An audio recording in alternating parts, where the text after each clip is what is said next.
Buenas tardes. Bueno, yo soy Marcelo Larrea, gerente comercial de UNOV Club. No voy a explayarme más en lo que soy, ellos sacaron un poquito de tiempo y tajada. No, lo que nos dijo recién Pablito es importante y eso es lo que vamos a tratar de explicar. Y lo que habló Edgardo también, un poquito es cómo estamos ahora, ¿no? Las definiciones, fitness, wellness, club, empresas, ocio, TV, internet. Hoy estamos en esta situación. Ahora, ¿cómo llegamos a que estemos así? Bueno, eso es lo que voy a tratar de compartir con ustedes y ver qué pasó.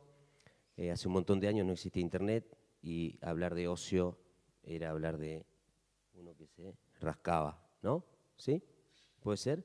Entonces, un vago, sí. Entonces la idea, Pablito lo dijo, me está quitando letra a mí, es reivindicar un poquito la palabra ocio, ¿sí? Que no la interpretemos como un vago, como perder el tiempo, ¿sí? Antes el ocio, el ocioso era gente que perdía su tiempo, ¿sí?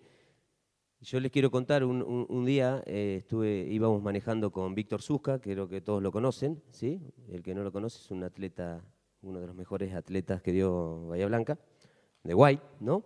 De White. Y iba manejando mi auto y él iba al lado mío, éramos compañeros de trabajo. Íbamos por Sarmiento, un día soleado primaveral, tal vez como el de hoy, un poquito más de temperatura, ya en la época donde Cachito ya había dejado de correr, ya era la época del fitness, wellness, estamos hablando de los 90 y pico, y me dice, pensar que cuando yo salía a correr a la ruta, pelos al cinto, bajaban la ventanilla del vidrio y me decían, andá a laburar, vago. Y me pregunta, ¿vos me podés decir si toda esta gente que está corriendo hoy por Sarmiento son vagos? Sí, todo cambió y realmente, Cachito, después le dediqué una editorial de la revista con este tema, marca que qué valoración hacía él de su tiempo libre y qué valoración están haciendo hoy las personas con su tiempo libre. Todo cambió, antes no era como hoy. Explicamos un poquito una foto de lo que es hoy, vamos a ver qué es lo que pasó durante todo estos 100 y pico años del ocio, ¿no? Bien, un poco de historia. Acá quiero que me ayuden, porque vamos a hablar de clubes, vamos a ver cómo empezó la gente a transformar, a hacer la transformación de este negocio que hoy estamos. Nosotros decimos negocio y hay mucha gente de clubes y capaz que le cae un poco como diciendo negocio, pero bueno. Es una actividad económica y todos estamos en una actividad económica. Unos persiguen rentabilidad y otros un bien común, que está muy bien las dos partes, ¿sí? Bien, un poco de historia. Creo que para reivindicar la palabra ocio, para ir más a la historia, el tiempo libre la gente lo tenía desde el nacimiento del ser humano. El ser humano apareció y con él apareció el tiempo libre. Es algo de las personas, ¿sí? Me imagino que en los primeros momentos de las cavernas, las personas cazaban, guerreaban, producían sus alimentos y terminaban el día muerto. Y una de las utilidades que dijo Pablo, utilidades se llaman, la primera era descanso. Iban a descansar. Su tiempo de ocio le daban valoración al descanso, ¿sí? Imagínense si en ese momento el cazador, el dueño de la tribu, se iba a poner en su tiempo de ocio a divertirse, ¿sí? Era un ocioso y se estaba rascando y estaba perdiendo el tiempo. Creo que de ahí viene el concepto de que tenemos muchos, y no vamos a hablar de los cavernícolas, sino vamos a hablar de nuestros padres, de nuestros abuelos, ¿sí? Que decían, diversión, no, voy a trabajar, voy a descansar. El ocioso es un vago. Hoy queremos reivindicar el término ocio y Pablito nos explicó, tengo tiempo libre, cuando lo gasto y decido en qué, es ocio. ¿Sí? ¿Eso quedó claro? Queda claro. Entonces, ocio es ganar un tiempo y no perderlo para nosotros, y eso es lo que queremos compartir, y tiene un enfoque más personal, ¿sí? Un beneficio personal, que uno decide, hoy lo hablamos Fabi, ¿sí? Hoy decido qué hacer con mi tiempo, es mío, para un beneficio personal, que después lo puedo transmitir, si yo estoy bien, a mi familia, a mis amigos y al resto. ¿sí? Todos que estamos acá, un poquito esto lo sabemos y lo conocemos. Bien, un poco de historia, pasame, Paulín. ¿Más?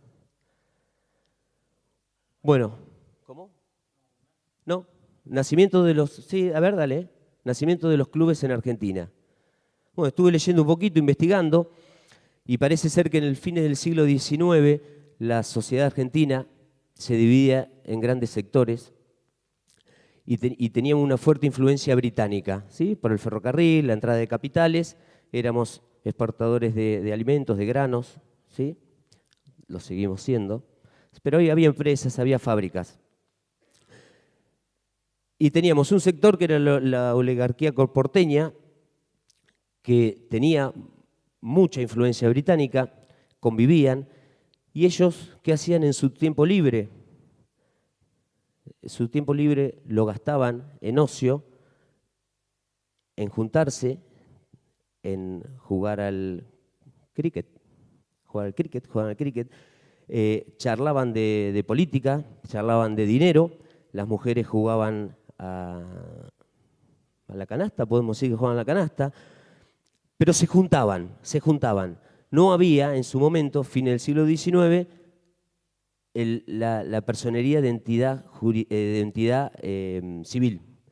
Esto lo traen más adelante, llegando al siglo XX, los británicos, esa figura de entidad civil, y ahí en donde empiezan a nacer los clubes sociales con su personería jurídica. La gente ya se juntaba para compartir, para charlar, para divertirse o para un montón de otras cosas, pero no tenían el concepto de deporte aún. Era una actividad social, se juntaban con un fin en común, más o menos la gente del mismo sector social, y no tenían un fin de hacer un deporte. Si hacían cricket era para divertirse, pero no competían y no estaba el deporte instalado todavía. Después el otro sector que tenemos, bueno, la oligarquía y los británicos tenían mucho tiempo libre, ¿sí? No tenían que laburar mucho, como dijo Pablo, con las largas jornadas laborales, como sí podían tener la clase obrera, que estaban los inmigrantes y los criollos, ¿sí? Los inmigrantes y los criollos eran los que laburaban con su cuerpo y tenían que dedicar su tiempo libre a descansar, ¿sí? Entonces, con el cambio con la venida de reestructuración laboral, las horas empezaron a achicar y el tiempo libre empezó a ganar más cantidad, el sentido cuantitativo que nos explicó Pablo. Entonces, ¿qué hacemos con este tiempo libre? Los inmigrantes usaban el tiempo libre para combatir su huida de su país, ¿no? El desarraigo. Entonces se juntaban para mantener su cultura, ¿sí? Sus idiomas, sus costumbres. Entonces se juntaban y decidieron, después también con la influencia británica, formar clubes. Y empezaron a formar clubes, entidades sociales, pero también bajo una inspiración no deportiva, ¿sí? Bajo una inspiración cultural y de una inspiración social. Los criollos no se quedaron atrás y empezaron a ver esta forma de juntarse y de compartir, y ellos empezaron a traer lo que era el tema de los juegos. Los criollos se juntaban y jugaban a la cinchada, jugaban al palo enjabonado, jugaban al pato, deporte nacional argentino, ¿sí? Jugaban los criollos, cosa que los británicos decidieron suspender ese tipo de actividades. Entonces, los criollos se vieron que necesitaban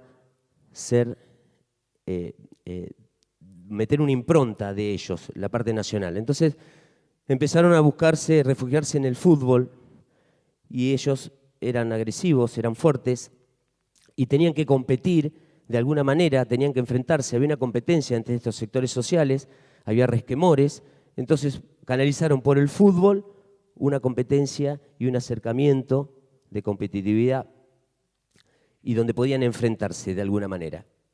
Entonces está relacionado al tiempo libre que tenía la gente, la oligarquía porteña tenía más tiempo libre, los criollos menos, con el cambio laboral empezaron a tener más, y los inmigrantes también. Fíjense la influencia británica. Díganme un nombre de un club, cualquiera. Banfield. ¿Un término inglés? ¿O es un término inglés? Es un término inglés. ¿Otro? Quilmes. Es un término inglés. Pero después salió, la rivalidad hizo que aparezca Argentinos de Quilmes. ¿Sí? ¿Existe o existía? ¿Existe Argentinos de Quilmes? Existe Argentino de Quilmes. Argentino de Quilmes lo trajeron los criollos, porque estaba Quilmes. Violencia en el fútbol, desde esa época. Los partidos argentinos de Quilmes y Quilmes eran de cuchillo, ¿sí? El que perdía, sí.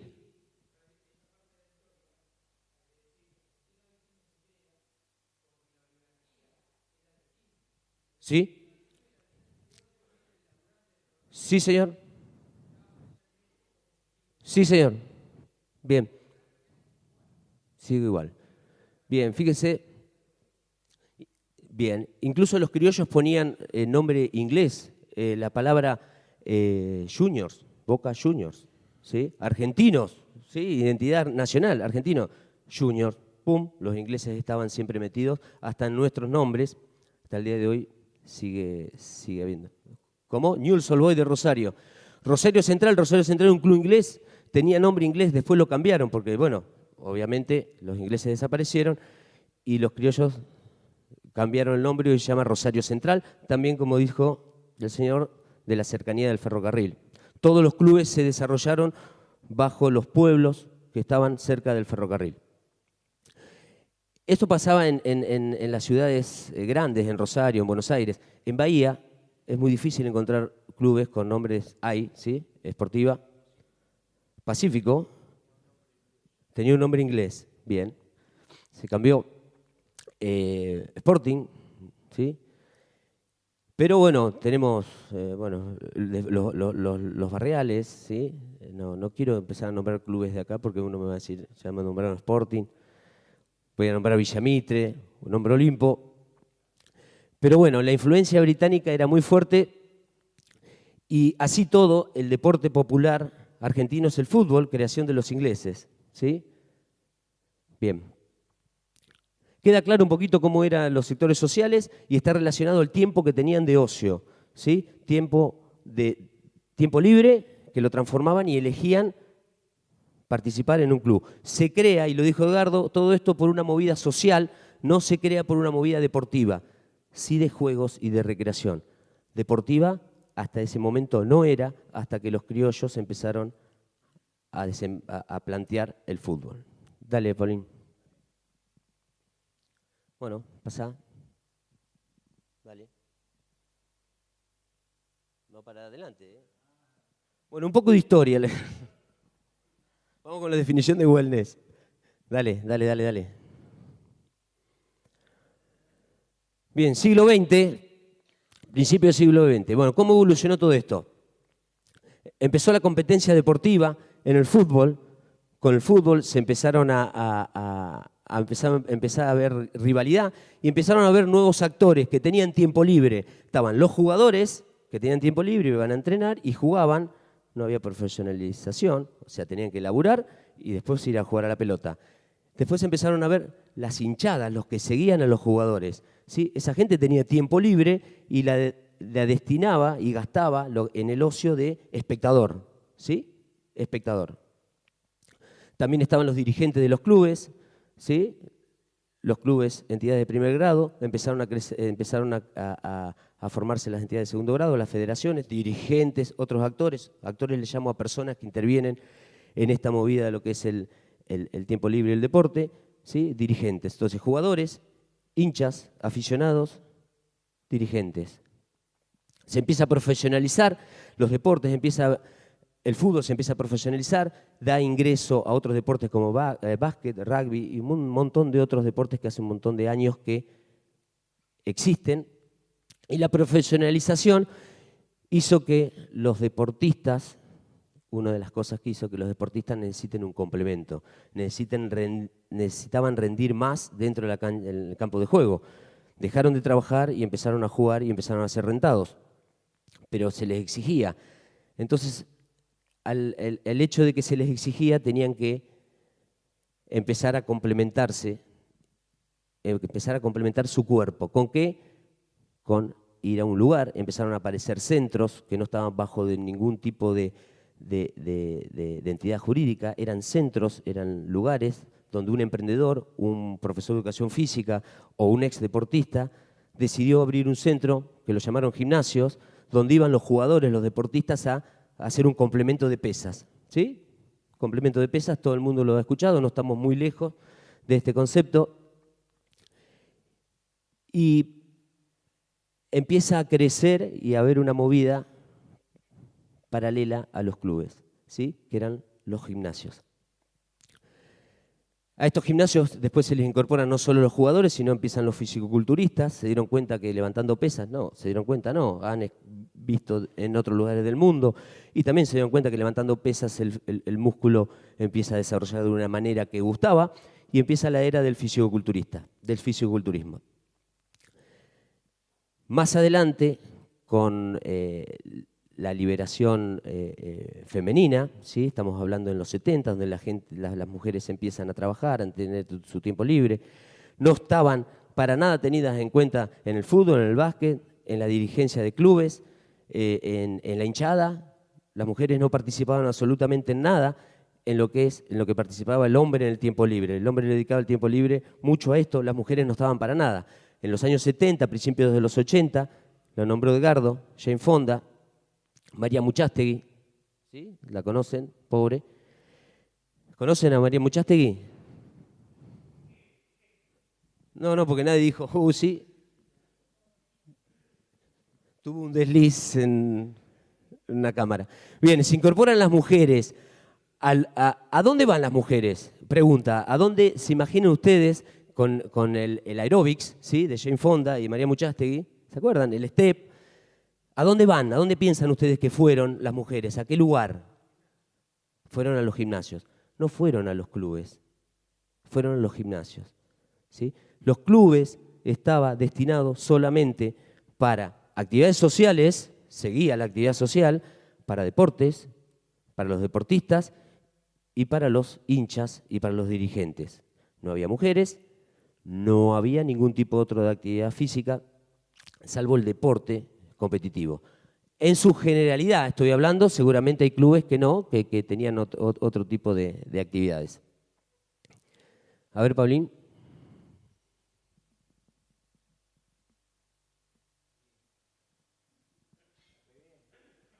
Entonces, a partir de los años 80 nace la industria del fitness, el concepto de fitness como industria, no el concepto de fitness como actividad que explicó Edgardo.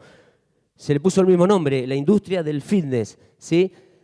¿Quién más vino a la industria del fitness? A los gimnasios, ¿sí? Vino la tercera edad, empezó a venir la tercera edad, que Pablo lo habló, con mejoramiento de su fuerza, de sus capacidades. Empezaron a verse beneficiados por eso, se juntaban. Empezó a aparecer otro tipo de gente que no era deportista, hombres que no eran deportistas, que no jugaban al fútbol, no jugaban al básquet, y no eran fisicoculturistas, y empezaron a ver que tenían beneficios con el fitness. Y empezaron a aparecer gente con afecciones, infartados, diabéticos, obesos, fumadores, estresados, hipertensos. Todos esos, ¿a dónde fueron? ¿Y dónde están yendo hoy? Pregunta es, ¿al club o a las entidades de fitness? Están yendo al fitness. Se lo está comiendo la industria del fitness. Entonces yo les quiero hacer una pregunta, y me la pueden contestar si quieren, pero se los dejo para pensar, y es algo que nosotros estamos totalmente convencidos que es así. Pablín, por favor. Entonces la pregunta es si el fitness es el hijo perdido del club. Tuvimos una historia, les conté, y estamos viendo qué valoración hacen las personas con su tiempo libre. Las personas cambian, ¿sí? Y eligen otras cosas. Las entidades también cambian. El problema es que las personas cambian más rápido que las entidades. Espero que dentro de unos años, y estamos viendo una movida importante, que viene la época y la industria de los hobbies, espero yo decir dentro de unos años que el hobby es el hijo perdido del fitness. La gente se empieza a juntar para hacer otro tipo de actividades, para gastar su tiempo libre o para aprovechar su tiempo libre, perdón, ¿sí? Y quiere cantar, y hay gente que les enseña a cantar, y hay espacios donde la gente va a cantar. Hay gente que quiere aprender a bailar tango, ¿sí? Y hay muchos centros, muchísimos, que están enseñando a bailar tango. La gente quiere actuar, y hay muchos centros y lugares que la gente va a aprender a actuar. ¿Sí? Hay una movida, como se empezó a generar la del fitness en su momento, hoy la gente vuelve a juntarse con una afinidad para hacer deporte, para ganar algo para ellos, para transformar su tiempo libre en ocio. ¿Sí? Es lo que dije recién, el canto, el baile, el teatro, las manualidades, algo que tiene que ver el fitness, la educación. ¿Por qué me tengo que quedar con que fitness es mover el cuerpo? ¿Por qué los clubes se tuvieron que quedar que el club tenía que ser un club deportivo? ¿Sí? ¿Por qué? ¿Qué pasó? Entonces, nosotros estamos mirando que la gente cambia. Poneme, Pablín. La gente cambia y cambia rápido, rápido, rápido, rápido. Nosotros, las empresas, digo nosotros, las empresas y los clubes, no lo hacemos tan rápido como lo hace la gente, ¿sí? Y otros ven y dicen, la gente quiere bailar tango. Pongo en mi salón, en mi casa, en el garage, un salón de yoga, de tango, y empiezo, y hasta que se empiecen a organizar y empiecen a formar una industria. ¿Por qué no lo hicieron los clubes? ¿Por qué no lo va a hacer la industria del fitness hoy y captar toda ese gasto que hace la gente con su tiempo libre? ¿Sí? Todo se mueve muy rápido.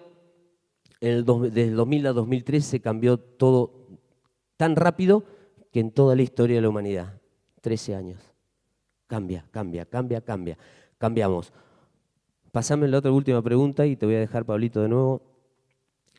Yo les hago otra pregunta, que voy a tener acá un experto que la va a contestar, pero pueden contestarla ustedes si quieren. ¿Los cambios en las personas suceden porque cambian sus necesidades? ¿Sí? La gente cambió sus necesidades. ¿Sí? Eso es lo que les quiero preguntar. ¿La gente, sus necesidades básicas las cambian o qué cambió? ¿Alguien quiere contestar? ¿Eh?